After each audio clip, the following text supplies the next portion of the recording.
আচ্ছা মেয়েরা দেখো, পদার্থে ভৌত রাসায়নিক ধর্ম আমি পড়াচ্ছি। ভৌত ধর্ম যে পরিবেশে তো কঠিন তরল গ্যাসীয় পদার্থ আছে, বিভিন্ন পদার্থের বৈশিষ্ট্য বিভিন্ন রকম। প্রত্যেক পদার্থেরই নিজস্ব কিছু না কিছু বৈশিষ্ট্য আছে যা অন্য পদার্থকে তাকে আলাদা করে, একেই বলা হয় পদার্থের ধর্ম। সাধারণত দুভাগে ভাগ করা যায় এই ধর্ম, ভৌত আর রাসায়নিক ধর্ম। এবার দেখো ভৌত ধর্ম, কোনো পদার্থের রং, গন্ধ, কোনো বিশেষ দ্রাবকের দ্রাব্যতা, চৌম্বক ধর্ম, কাঠিন্য, ঘনত্ব, তারপর প্রসারিত হতে পারার ক্ষমতা, গলনাঙ্ক, স্ফুটনাঙ্ক, তড়িৎ এবং তাপ পরিবাহিতা, এইসব হলোই তার ভৌত ধর্ম। তাহলে রং, গন্ধ এগুলো দেখে আমরা বুঝতে পারি। দ্রাব্যতা মানে কিছু ভুলে যায় কিনা, যেমন জলে তুমি নুনগুলো বা চিনিগুলো।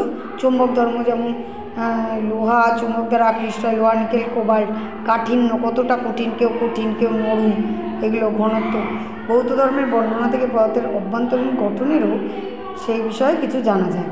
কোনো পদার্থ কোনো বিশেষ রাসায়নিক বিক্রিয়া আদৌ অংশগ্রহণ করবে কি না তা এই ভৌত ধর্ম থেকেই দেখা যায়। এই ধর্মগুলো কার ধর্ম দেখো, ঘনত্ব 7.9 গ্রাম পার ঘন সেমি, গলনাঙ্ক 1530 ডিগ্রি সেন্টিগ্রেড। লোহার এগুলো ঘনত্ব 7.9 গ্রাম পার ঘন সেমি, গলনাঙ্ক 1530। তাহলে এগুলো কী ধর্ম, তোমার যদি এরকম চিনতে দেয় তাহলে কি বলবে? দেখো, চোখে দেখতে পাওয়ার মতো এক টুকরো লোহার ধর্ম, যা লোহার একটি পরমাণুর ধর্ম। এই ধর্মগুলোর একটাও কিন্তু লোহার পরমাণুর ধর্ম নয়। যে কোনো ধাতুর মধ্যে বহু লক্ষ কোটি পরমাণু থাকে। ওই অত সংখ্যক পরমাণু একসঙ্গে জোট বেঁধে চোখে দেখতে পাওয়ার মতো যে লোহার টুকরোটা তৈরি করেছে, সেটা নিয়েই তুমি লোহার নানা ভৌত ধর্মের পরীক্ষা করতে পারো। তাহলে লোহার টুকরো হচ্ছে এই পরমাণুগুলো নিয়েই লক্ষ। তাহলে লোহার কাঠিন্য, ঘনত্ব, গলনাঙ্ক, তড়িৎ এবং তাপ পরিবাহিতা হলো সেই বহু লক্ষ কোটির কণার সমষ্টি বা জোটের ধর্ম।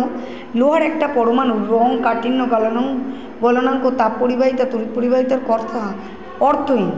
দেখো, সোনার চেয়ে লোহা অনেক শক্ত ধাতু, কথাটায় কোনো ভুল নেই, কারণ কাঠিন্য হলো সমষ্টির ধর্ম। কিন্তু ওই কথা থেকে সোনার পরমাণু বা লোহার পরমাণুর কাঠিন্য ভাবতে বসলে মস্ত বড়ই ভুল হবে, কারণ পরমাণু ক্ষুদ্র। তাহলে স্বাভাবিক চাপে জলের স্ফুটনাঙ্ক 100, সেটা জলের অণু সমষ্টির ধর্ম, কোনো একটা জলের অণুর ধর্ম নয়। তাহলে দেখো, এবার ভৌত পরিবর্তন। দেখো, ভৌত পরিবর্তনের কথা জেনেছো, নিচে কিছু ভৌত পরিবর্তনের উদাহরণও বলা হলো। বরফের গলন, জলের স্ফুটন, জলীয় বাষ্পর ঘনীভবন, জলের সৃষ্টি, কর্পূরের ঊর্ধ্বপাতন। একটা লোহার দণ্ডকে চুম্বকে পরিণত করা, তড়িৎবাহী তারের মধ্য দিয়ে তড়িৎ গলে তারটা গরম হয়ে ওঠা, এটা এক ধরনের ভৌত পরিবর্তন। ভৌত পরিবর্তন মানে যে পরিবর্তন তুমি পুনরায় ফিরে পাবে। চিনির জল করলে তুমি যদি আবার গরম করো, দেখবে জল বাষ্পিত হয়ে চিনি পেয়ে গেলে, তাহলে এগুলো ভৌত পরিবর্তন। তাহলে ভৌত পরিবর্তনের সময় পদার্থের পরিবর্তন, নতুন ধর্মনিষ্ঠ কোনো পদার্থ উৎপন্ন হয় না। সময় তাপের উদ্ভব বা শোষণ হতে পারে। এবার দেখো রাসায়নিক ধর্ম। দেখো, কোনো পদার্থ যদি অন্য কোনো পদার্থের সঙ্গে বিক্রিয়া করে নতুন ধর্মনিষ্ঠ অন্য কোনো পদার্থ উৎপন্ন করতে পারে কি না, সেটা তার রাসায়নিক ধর্মের পরিচয়।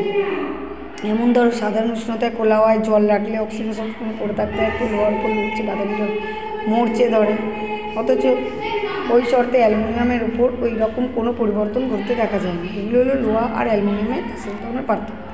রাসায়নিক ধর্মের কথা উল্লেখ করা মানেই কোনো না কোনো রাসায়নিক পরিবর্তনের কিন্তু যে পরিবর্তনে তুমি কিন্তু আর পুনরায় ফিরে পাবে না। যেমন চাল থেকে ভাত করলে, কিন্তু আবার সেই চাল থেকে কি ভাত করলে ভাত থেকে চাল ফিরে পাবে না, ঠিক আছে? এরকম কিছু তোমাদের পরিবর্তন লেখা আছে, সেগুলো টিক দিতে হবে। বইয়ে আছে, বইয়ের পেজ 59। তো সেগুলো তোমরা একটু করার চেষ্টা করবে। আজ এইটুকু।